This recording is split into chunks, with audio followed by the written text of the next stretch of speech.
Greef Cargo, your intel is just off. You might need a new guy. Let's talk about it.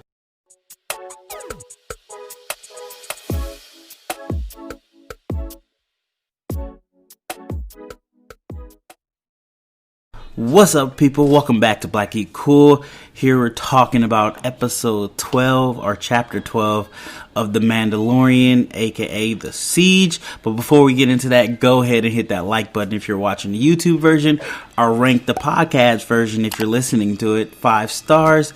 Greatly appreciated, and it helps us in the algorithm and gets us more listeners, and it shows YouTube you like what you're listening to.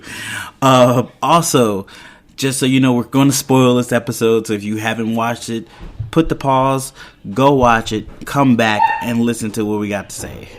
Also, if you would like to financially support us here, you go hit us up on Cash App, $Black Geek Cool, or also check our Patreon at Black Geek Cool, or get some merch at Teespring/Black Geek Cool. All that's in the description, or you can check us out on Twitter and Instagram and find those links for that too as well.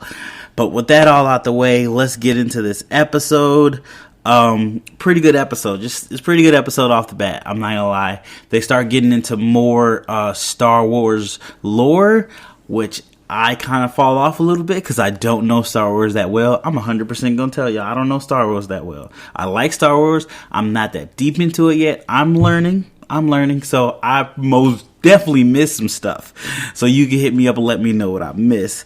But we start off with the Razor Crest limping to the planet he was on.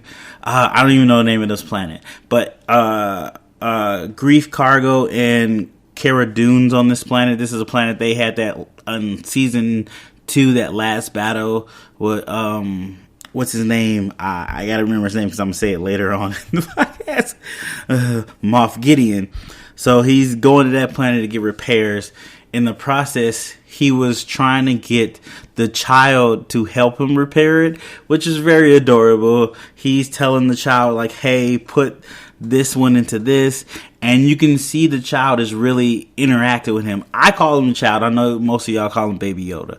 I call him the child because that's what they want me to call him. That's what they say his name is. That's what I'm calling him. Or the kid.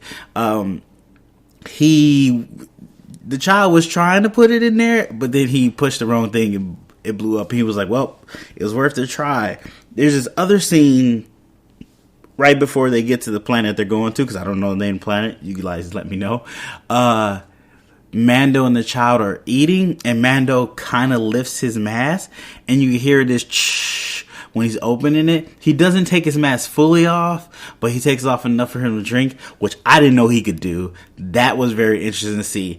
Also, the child stared at him, so I think the child could see his face, but I think it's okay for him to see his face. I don't know the Mandalorian Kree or how it works, because I've learned that some of them can take off their helmets, some of them can't. I'm still learning that. I know they have a vast history, which one day I will learn periodically down the line. But yeah, really interested to know that. But they get to the planet. You can see how bad his ship is.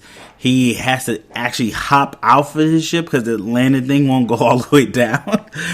And what's his name? Greef Cargo. He's like, man, you kind of towed the ship up pretty much.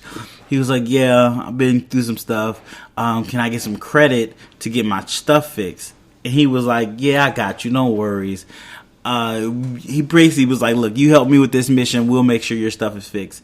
And they do this long shot on the crew there, so that's suspicious. We learn later on one of those crew members put a tracker on Mando's ship, so they're working for the Empire. But we also learn that Greef Cargo and Cara Dune are, I'm very proud that I said their names, because before I recorded I was terrible on their names, so props to me. But we learned that Cara Dune is the marshal now for this sector, the Outer Rim. I'm learning Star Wars lingo. Boom, boom, boom. The Outer Rim. So she's the I just forgot, marshal for that. And Greef Cargo is the magistrate, I think it's pronounced. I think that's what he's called. for that sector. So they've gone from bad guy. Well, one is the bad guy because he was a bounty hunter type dude. So I guess he's not really a bad guy, but whatever. And the other one, a hunted soldier, to, respectable people in the community, which is cool. And they've cleaned up this planet pretty well.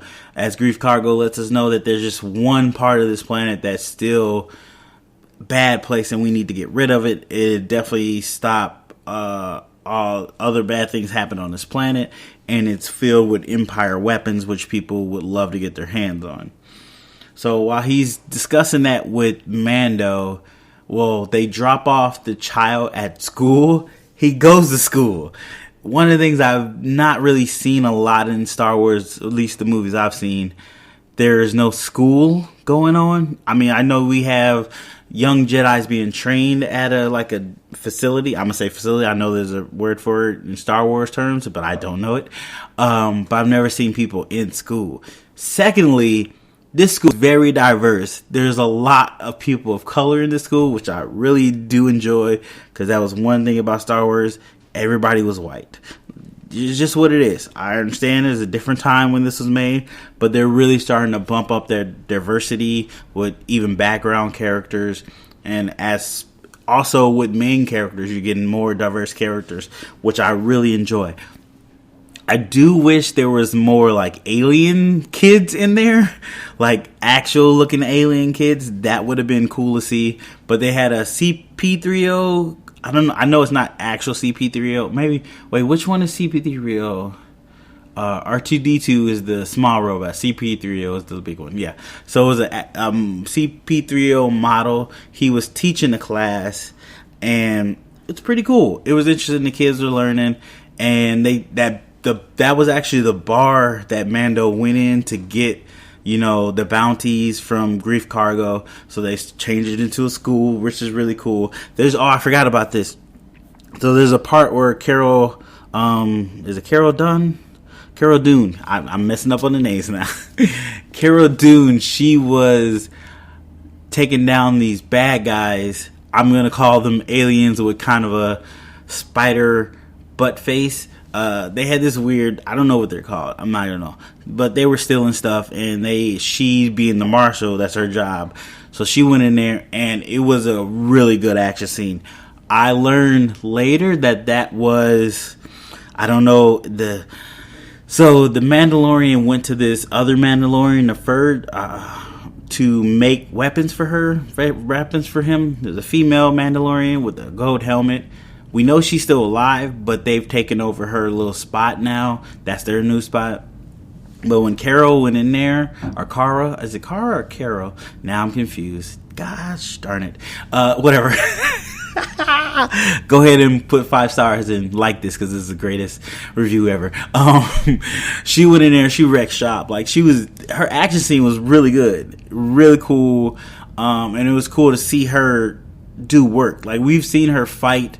She fought Mando at one point in season 1, but we never seen her really fight again per se. We've seen her shooting, but not actually hand-to-hand combat, which is really cool to see. Not gonna lie, it was awesome. It was pretty cool. But then we back to Mando and Greef Cargo, telling him about what the mission he needs help with. As he's going to his office, I guess we would call it, we find out the guy from the episode 1 that was the first bounty we saw Mando get. I don't know his name. It's Muffler. He's a blue guy.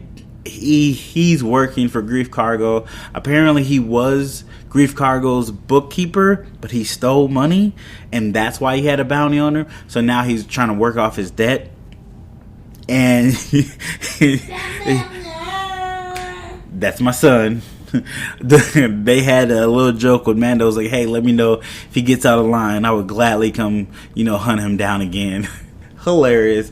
But it was cool to see recurring characters, stuff that we've already kind of learned about this in this world of Mandalorian.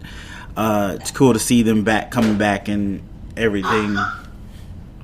So he was like, hey, look, I'm on straight and narrow now, buddy. Calm down. And he was like, chill, so relax. So Greef Cargo tells Mando's like, hey, yeah, this is an old imperial base. We need to shut it down. They got a lot of weapons there. We need to shut it down and basically destroy it. And he was like, you help me with that. We can definitely get your ship fixed and everything. He's like, all right, cool. He was told that the base is just run by a skeleton crew, that everybody's pretty much abandoned it. It should be a piece of cake. We learned that that's a lie, because that base is a science base, basically, I would say, where Moff Gideon is doing experiments, which we learned from the doctor from last season that had the child, that they're using the child, which they call the what did they call him? Oh, the sample or something like that. I don't know. I forgot what they call him. But they're using his blood to try to clone or put his blood into other people and make clones. And he said that like a lot of this has gone bad. His experiments has gone bad and stuff. It's not working the way he wants, and he's like, I'll continue working, but we need more blood from the source to continue doing this. So they're like, asset. There we go. Asset. We need more blood from the asset. So two things with this. This alludes to some Snoke cloning. This also alludes to let Mando know that Moff Gideon is still alive, because he didn't realize he was still alive. But I'm kind of jumping around a little bit. But they do the siege on the base. There's some stuff where they realize, for one, the base is not empty, that it is a pretty well guarded base. There's some couple funny scenes where they're trying to shut down the base, and they're going to shut down the cooling system. So the base sits on a volcano. So the cooling system down, the volcano will blow up and destroy the base. There's some joke about there not being rails, and I guess it's a Easter egg to some of the Star Wars movies, and also some stuff on Family Guy, which is funny, kind of funny. There's also, I forgot, somebody pointed out to me, there's a statue of the droid that was in season 1, really cool droid, I forget his name. There's a statue of him in that, in the square where Greef Cargo is the magistrate of. So it's kind of a hero statue. Really cool. That's a side note. But they also, there was also somebody pointing out there, one of the crew members on the show got caught in a shot.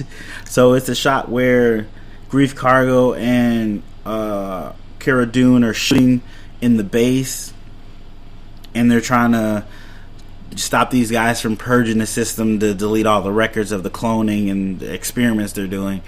And you can see the guy in the background, his watch and street clothes. Hilarious, kind of funny. But yeah, it also throws back to old Star Wars where they're, infiltrating a base, and most likely an Empire base, where everybody gets in, kills a whole bunch of people, and then everybody gets out safely. Like, we gotta stop doing that, guys.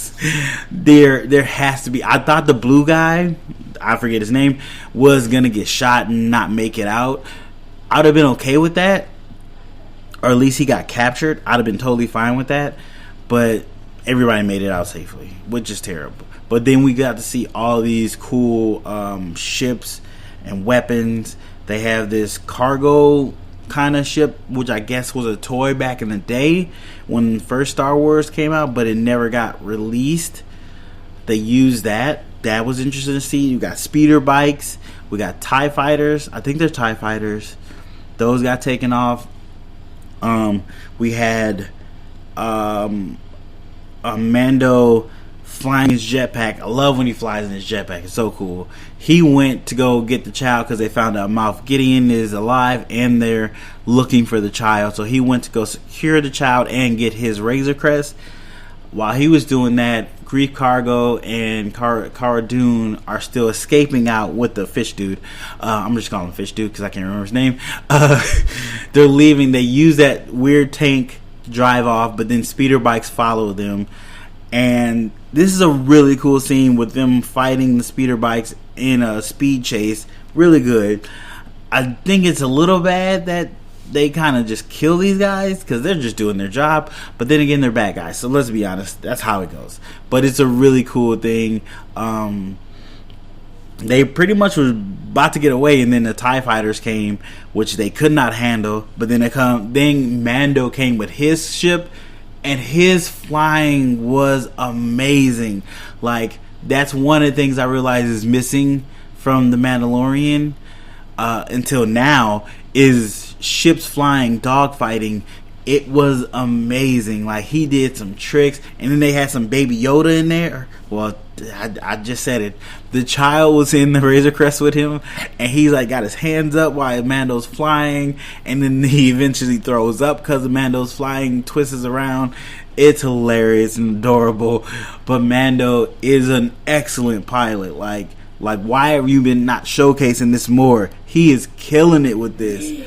But yeah, really cool scene of watching him take on those TIE fighters and eventually beating them pretty much in glorious fashion. But of course, they destroy the base. They get back. Mando's like, hey, thanks for the repairs. Glad this worked out. Cara Dune ends up talking to the X-Wing. I think it's the X-Wing. Yeah. X-Wing New Republic pilot that we saw in the Snow episode.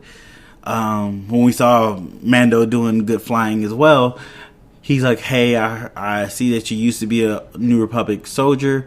Would you ever consider joining back up? And she's like, I'm not the joining type. He's like, I hope you reconsider it because we can use you. But he also talks to Greef Cargo, and he's like, what's going on out here? He's like, I don't know what's going on. Our scanners don't work just as like y'all scanners don't work. And he's like, yeah, you're giving me BS, but you guys seem to be doing decent stuff out here, so I'm gonna leave it be. But look, we need information. You need to share that information.